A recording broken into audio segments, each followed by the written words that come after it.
Baik, rekan-rekan semuanya, Assalamualaikum warahmatullahi wabarakatuh. Materi kali ini kita akan membahas tentang rekrutmen.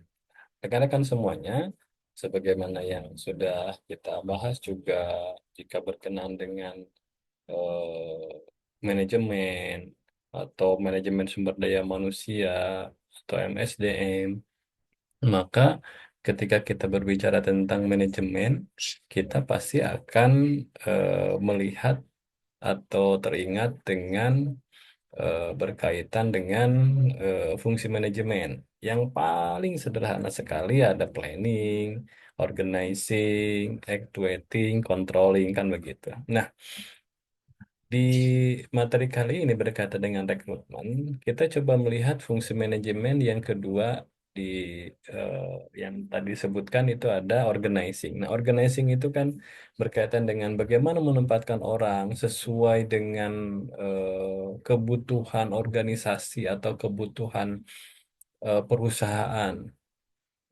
Harus sesuai dengan kapasitasnya juga. Nah, makanya di sini ada yang disebut dengan rekrutmen. Nah, rekan-rekan semuanya, kita coba melihat definisi rekrutmen ini ada beberapa definisi rekrutmen yang Bapak coba suguhkan. Ini yang pertama, rekrutmen adalah suatu proses dalam penarikan kandidat guna mengisi posisi yang kosong. Jadi, proses dalam penarikan kandidat-kandidat para pegawai yang akan ditempatkan di posisi-posisi yang kosong di dalam organisasi atau perusahaan, gitu ya. Terus yang kedua, rekrutmen adalah serangkaian aktivitas mencari dan memikat pelamar kerja dengan motivasi, kemampuan, keahlian, pengetahuan yang diperlukan guna menutupi kekurangan yang diidentifikasi dalam perencanaan kepegawaian. Nah, di sini eh, ada rangkaian kegiatan karena kan sebelumnya untuk organizing itu untuk penempatan orang-orang itu kan terlebih dahulu dibuat perencanaan.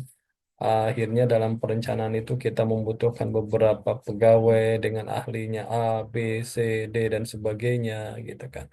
Sehingga dibutuhkanlah pegawai baru dan dilakukanlah rekrutmen gitu ya. Terus yang ketiga, rekrutmen merupakan proses mencari, menemukan, dan menarik para pelamar untuk dikerjakan dalam dan oleh suatu organisasi atau perusahaan. Ya, nah itu definisi rekrutmen. Nah, tujuannya apa rekrutmen ini? Yang pertama, tujuan utamanya adalah untuk memenuhi kebutuhan sumber daya manusia yang diperlukan oleh perusahaan dalam menghadapi tuntutan pasar atau ekspansi bisnis. Intinya bahwa rekrutmen ini bagaimana memberikan sumber daya manusia yang bisa memberikan tambahan energi sehingga perusahaan atau organisasi ini minimalnya bisa bertahan dan lebih bagusnya adalah mereka akan lebih maju sehingga bisa ekspansi bisnis tadi.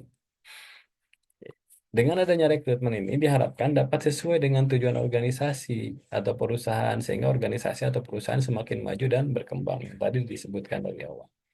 Nah, selanjutnya alternatif rekrutmen.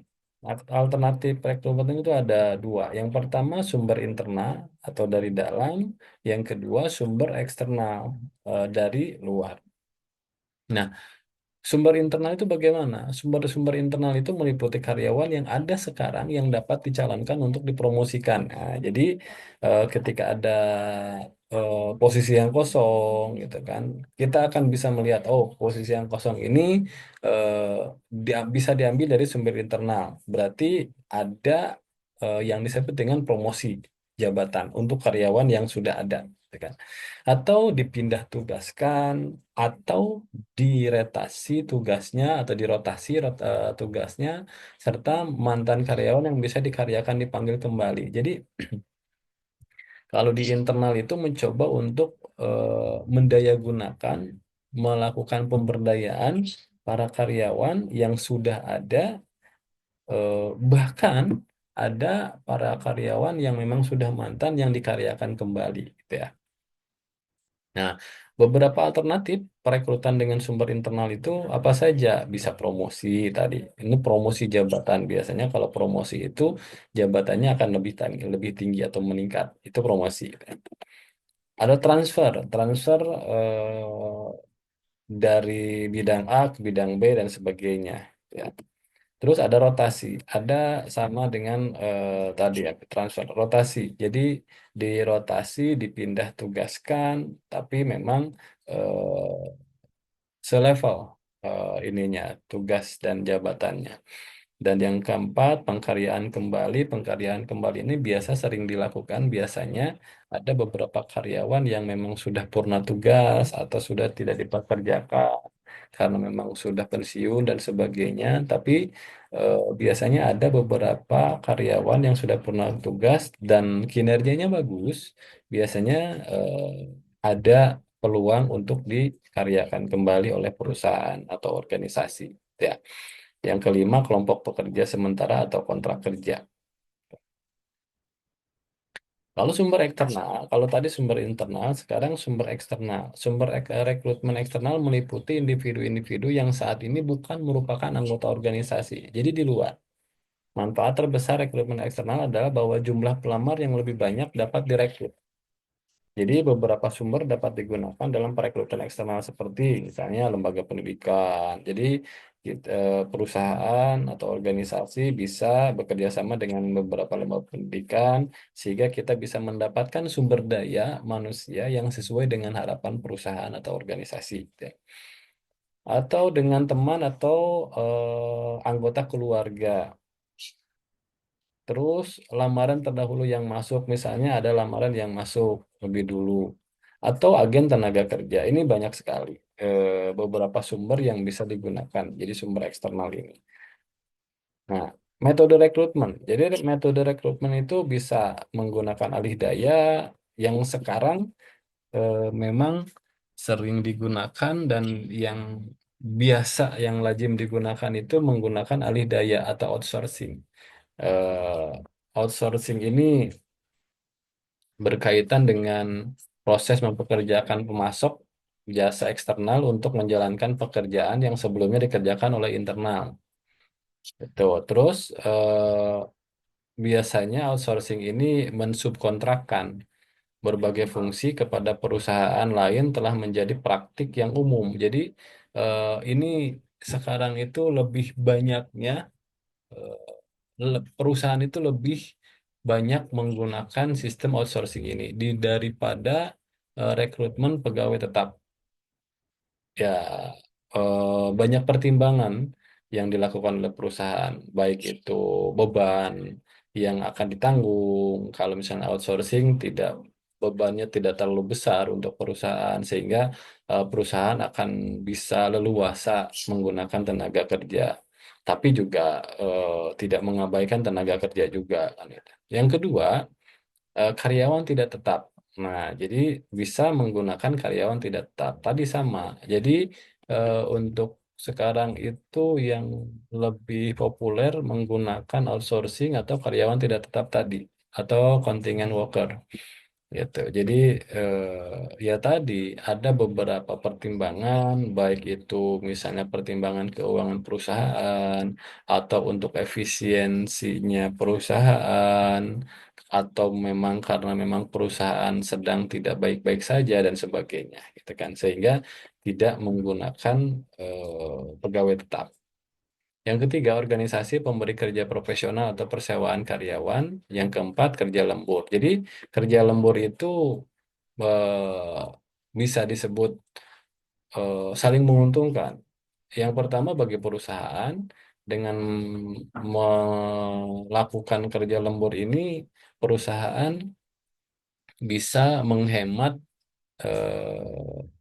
anggaran biaya dalam melakukan rekrutmen pegawai yang baru. Karena untuk melakukan rekrutmen ini membutuhkan biaya yang cukup besar, energi juga cukup besar juga. Tapi kalau misalnya melakukan metode kerja lembur ini jauh lebih baik bagi perusahaan, jauh lebih enak bagi perusahaan karena memang tidak terlalu membutuhkan biaya dan energi yang cukup besar, hanya menambah saja untuk apa namanya honor lemburnya atau gaji lemburnya dan sebagainya kan gitu. Dan yang paling pokok adalah perusahaan sudah tahu bagaimana kualitas kerja para karyawan yang ditugaskan untuk lembur itu. Ya. Dan bagi karyawan juga ini ada beberapa yang diuntungkan ketika mereka kerja lembur gitu. Biasanya mereka ya lebih banyaknya mengambil kerja lembur ini karena ada tambahan pemasukan juga bagi mereka walaupun mereka harus lebih menyisihkan waktu lagi untuk perusahaan. Biasanya misalnya pekerja kerja sampai jam 4, mereka bisa pulangnya jam 8 atau jam 10 malam dan sebagainya, biasanya seperti itu. Oke. Nah, di sini ada rekan-rekan semuanya. Di sini ada sumber dan metode rekrutmen. Jadi intinya hampir sama dengan yang tadi berkaitan dengan sumber dan metode rekrutmen. Jadi kalau dibagankan seperti ini, sumber rekrutmen itu dan metode rekrutmen itu ada dari internal, terus dari eksternal, dalam negeri dan luar negeri. Kalau eksternal itu jadi rekrutmen pegawai tadi kan gitu. Jadi mulai dari pelamar, dari pelamar langsung, atau bisa dari lembaga pendidikan tadi yang kerjasama. Biasanya sekarang itu SMK atau perusahaan apa perguruan tinggi itu sudah bekerja sama dengan beberapa perusahaan. Biasanya seperti itu. Nah, sehingga nanti ketika membutuhkan tenaga kerja, perusahaan ini hanya tinggal kontak karena memang sudah ada kontrak misalnya dengan sekolah atau lembaga pendidikan dan sebagainya. Biasanya seperti itu.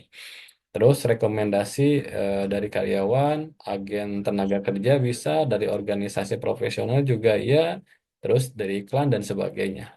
Itu untuk rekrutmen eksternal. Tapi kalau rekrutmen internal itu banyaklah berkaitan dengan suksesi kerja, job posting, pembantuan pekerja, keluarga pekerja, promosi dan pemindahan dan sebagainya yang tadi disebutkan.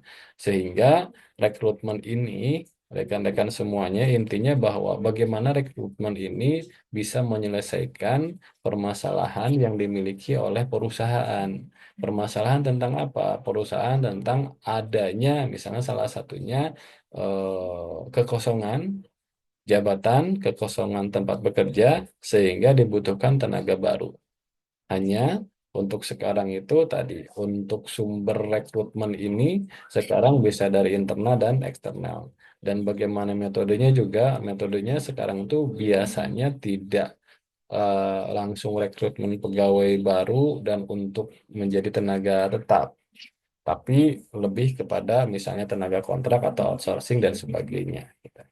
Oke, demikian rekan-rekan semuanya berkaitan dengan materi rekrutmen ini. Sekali lagi, materi ini hanya sebatas tambahan referensi saja untuk rekan-rekan semuanya, dan silakan mencari referensi yang lain tambahannya sehingga nanti rekan-rekan akan dapat mendapatkan tambahan materi pengetahuan sehingga akan lebih memahami berkaitan dengan materi yang kita bahas, terutama tentang materi rekrutmen. Demikian untuk hari ini. Terima kasih. Bapak tutup dengan Assalamualaikum warahmatullahi wabarakatuh.